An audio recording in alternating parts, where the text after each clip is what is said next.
7 दिन का हमारा प्रवास आज पूरा हुआ और मैं समझती हूँ कि इस प्रवास के दौरान मैं अपने परिवार के साथ यहाँ आई। अपनी बेटी के एमडी डीएम होने के बाद उसके साथ समय व्यतीत करना था। लेकिन इस दौरान जब मॉरिशस में हम जिस रिज़ॉर्ट में रुके थे, वहाँ मैंने देखा कि दुनिया भर के लोग यहाँ हैं।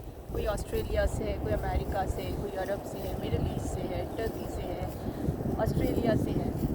सब लोग यहाँ पर अपने परिवार के साथ, अपने मित्रों के साथ आए। लेकिन एक चीज़ सीखने को मिली जो हमेशा मनुष्य को मिलती है कहीं ना कहीं जाने पर, किसी के साथ रहने पर। ये लोग अपनी जीवन शैली को और अपनी संस्कृति में बहुत ज़्यादा परिवर्तन नहीं करते, और एक अच्छी बात है। क्योंकि जब मैंने मिडिल ईस्ट के लोगों को देखा कि उन लोगों की जो परंपराएं हैं वो उसका निर्वहन करते हैं, तो उनकी प्रतिबद्धता है उसके प्रति। ऐसे ही दूसरे देशों के जो लोग हैं वो भी अपनी जीवन शैली के साथ बहुत ज़्यादा समझौता नहीं करते। तो ये भी सीखने की बात है, क्योंकि आज के इस दौर में जब हम देखते हैं कि लोग किसी की नकल करने में लगे रहते हैं, किसी की जीवन शैली को अपने ऊपर अधिरोपित करने का प्रयास करते हैं, इम्पोज करने का प्रयास करते हैं, उसको कोई सकारात्मक परिणाम नहीं होता। जहाँ तक हमारे देश की संस्कृति की बात है, तो हमारे देश की संस्कृति सबसे कह सकते हैं संपन्न भी नहीं कहें तो बहुत परिष्कृत संस्कृति कही जाती है।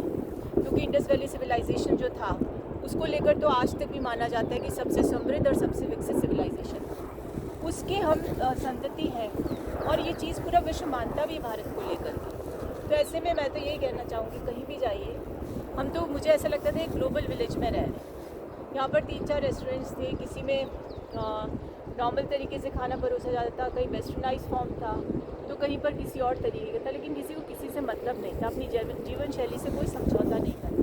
तो मैं तो बस इतना ही कहना चाहूँगी कि विश्व की सबसे बड़ी आबादी वाले देश की प्रतिनिधि होने पर मुझे गौरव तो महसूस होता है, लेकिन इस गौरव को और ज़्यादा हम लोग बढ़ा सकते हैं यदि हम अपनी संस्कृति को और सहेजने का प्रयास करें। एक चीज़ और मैंने यहाँ अनुभव की, और हमेशा करती भी हूँ, बहुत विदेशी यात्राएँ की है मैंने। कभी एजुकेशनल टूर्स में की हैं, तो कभी कॉन्फ्रेंसेस के नाम पर, कभी परिवार के साथ। मैंने देखा कि भारतीय आपको सब जगह दिखाई देंगे, सब जगह मिलेंगे। और सबसे ज़्यादा बड़ी बात ये है कि वो भारतीय भाषा हिंदी, जिसको लेकर के पूरे विश्व में जिज्ञासा है।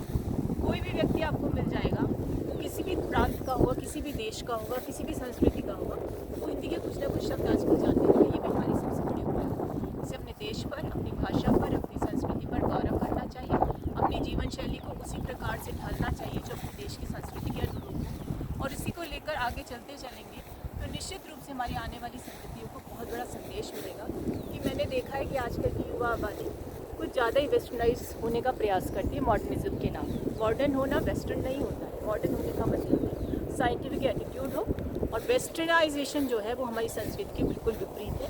इसलिए अपनी संस्कृति पर, अपनी जीवन शैली पर गौरव करिए और सीखिए दूसरों से कि जीवन शैली को निरंतर जीवन में अपनाए रखना कितनी बड़ी उपलब्धि है।